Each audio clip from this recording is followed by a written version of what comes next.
family to my home and to my kitchen.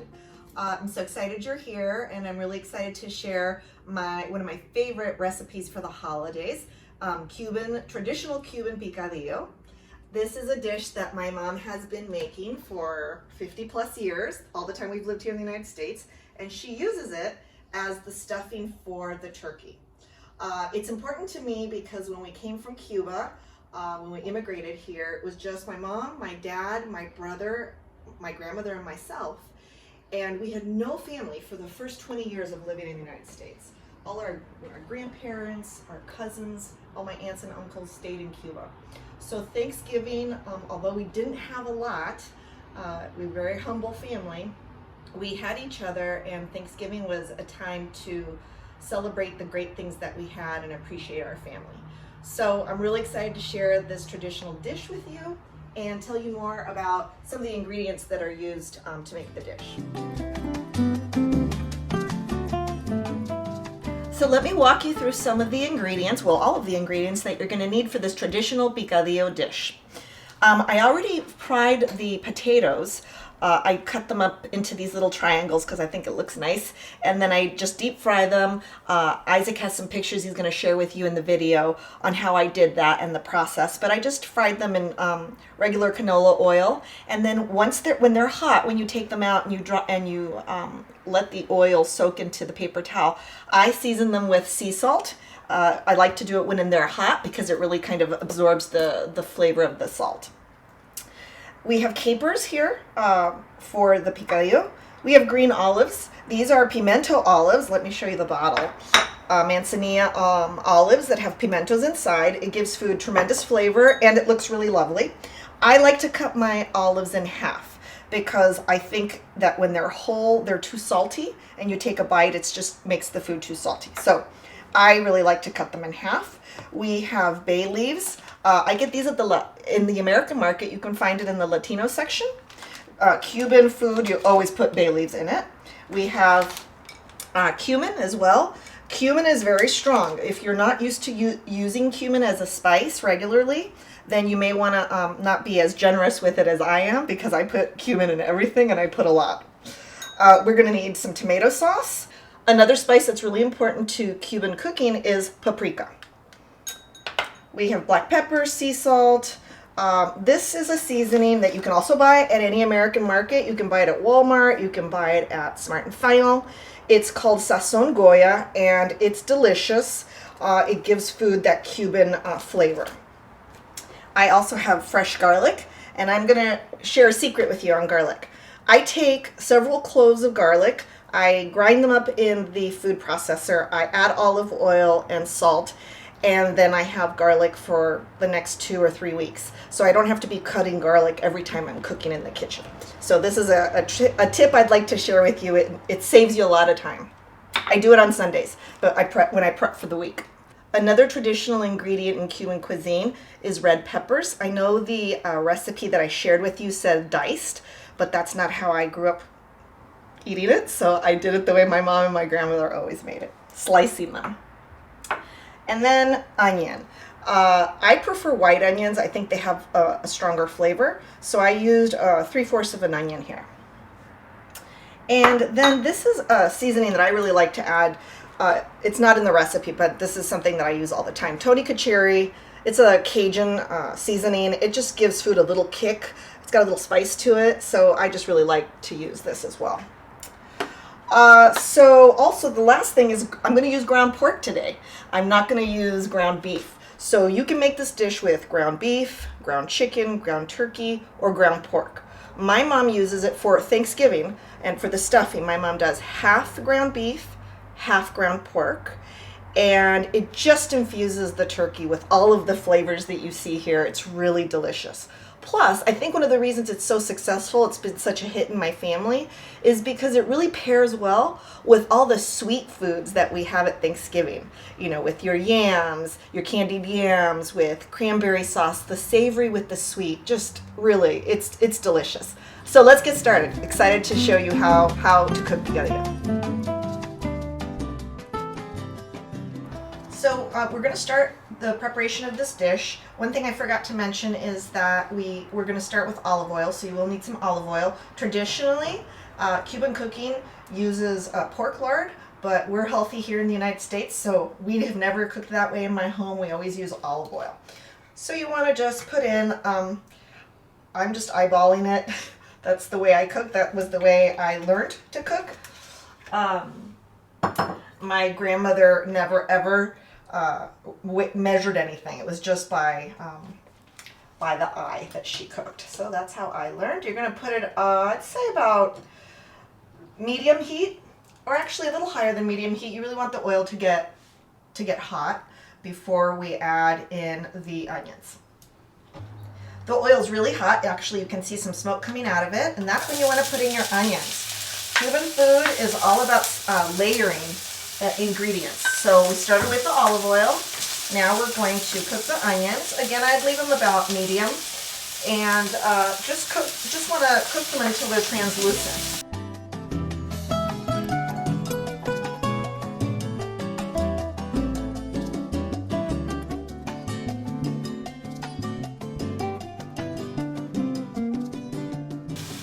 So the next ingredient we're going to add are the olives. And you'll already start to smell how fragrant this is. What we're doing right now, this building of the foundation of the ingredients, is called sofrito. You're going to probably cook this another 2 minutes. Okay, the next ingredient we're going to add is garlic. I know the recipe that you received has a measurement for garlic. I put garlic, lots of garlic in everything. So I'm going to do about 3 teaspoons. I'm not going to do too much because Isaac's going to eat the picadillo later, and I want him to be able to eat it, and it's not going to be too strong.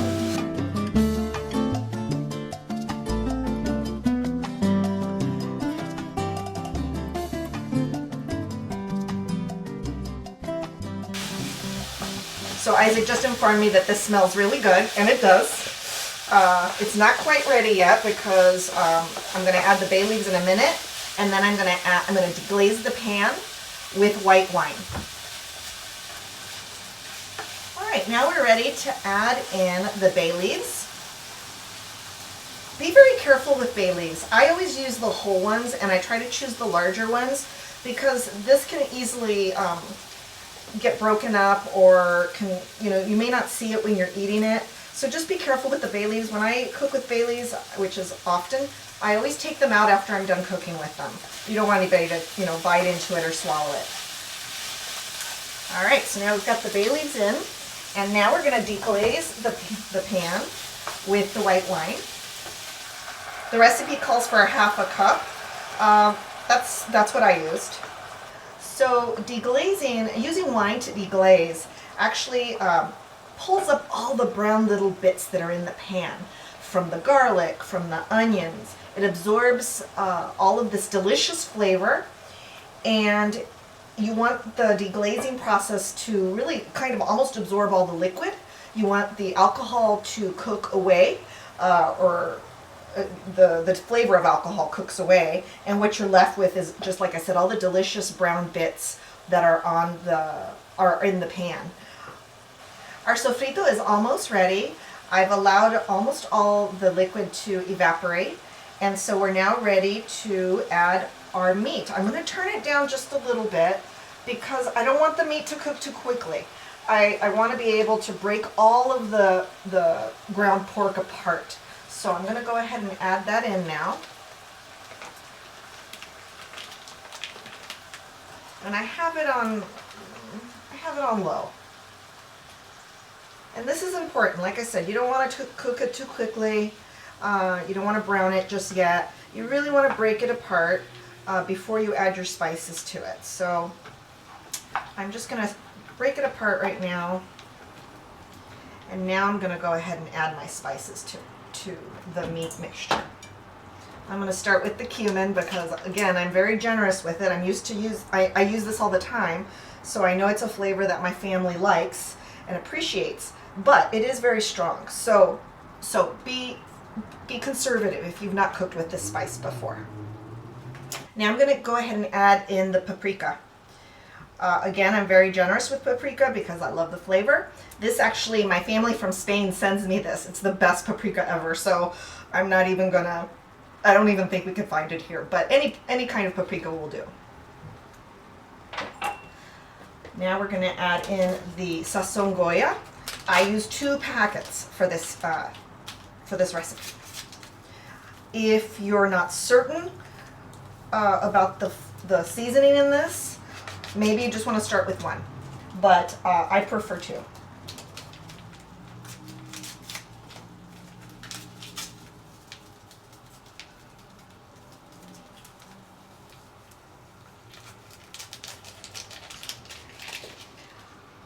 I also recommend that you don't add salt immediately.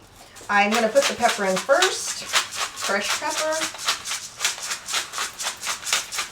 And the reason I say don't add salt yet is because the seasonings that we used have salt in them, and the olives are all obviously very salty. So I like to taste as I go along, as I'm cooking, so that I don't make this dish too salty. So now I'm just going to make sure that all of the ingredients are mixed in together into the meat. You definitely want to take your time here, breaking the pork apart, or the ground beef or the ground turkey, whichever you use. And it's very fragrant. You can really smell all the different ingredients. Now, as I mix this up, I'm going to leave it where it's at. I'm going to put it up at around medium again, because now you really want the meat to cook. And you want the meat to absorb all these different flavors.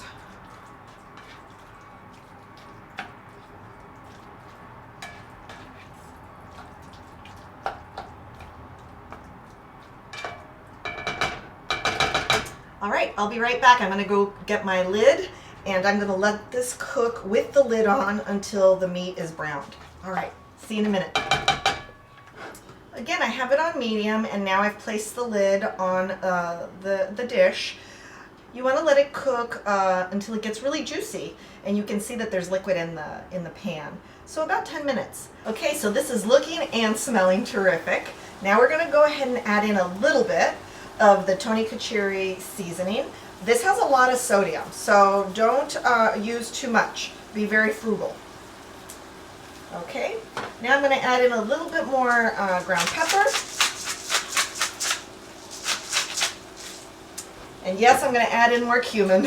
And I'll tell you why. Because we're going to add tomato sauce to this. We're also going to add water.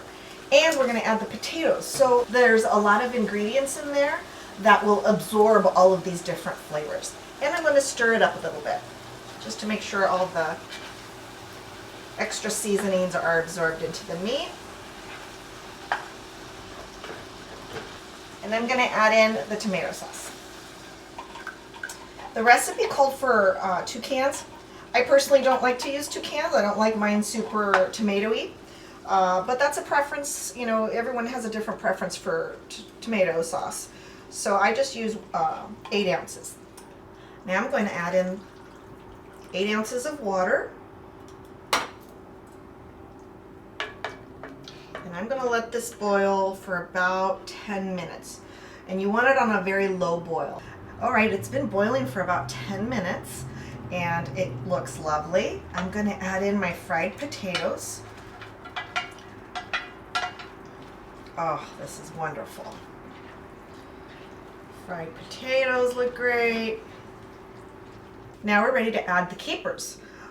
Notice I've added these at the end, again, because they do have salt, and I don't want them to break apart. You know, with all this boiling, I don't want the capers to break apart. I want them to stay whole.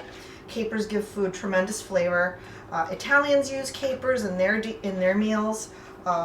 This recipe calls for capers. If you don't like capers, you don't have to use them. All right, now I'm gonna let this cook probably for another 10 minutes. I want all of the layering of these different ingredients to mix in together. All right, so this has been boiling for another 10 minutes, and I'm gonna add just a little bit more water because again, I do want some sauce left at the end of this. So that's probably like a 1/4 cup. And now I'm ready to add in my bell peppers. You don't want to add these in too early. They want to be not crunchy, but just not overly cooked. And you're going to begin to see how lovely this looks. All the lovely colors of the olives, the red bell peppers. It's just a beautiful dish. So it's almost ready. I'm going to give it another 5 minutes before I check in again and see if I need to add salt. I may not need to, but I will check it in a few minutes. Okay, so we're at the very, very last step here. I'm going to add a little bit of sea salt. Again, this is, based on your preference. If you want saltier, less salty, just season to taste and to your family's preference. As you can see, this looks great. And I'm warming up the rice. Unfortunately, I didn't have time after work yesterday to go buy plantains, but I am going to show you in a minute how to serve this with white rice. And usually, traditionally, it's served with plantains, sweet plantains, plátanos maduros.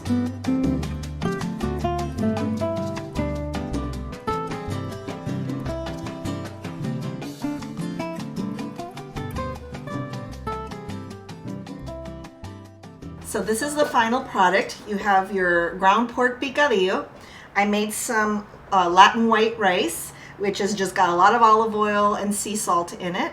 Again, no plátanos, but next time I'll have them. I want to thank you all for joining me. This is really one of my favorite holidays of the whole year. It's about appreciating what you have, your family, gratitude, and all the great things that we enjoy in our lives despite the craziness of this year. So from my family to yours, happy holidays and enjoy this dish.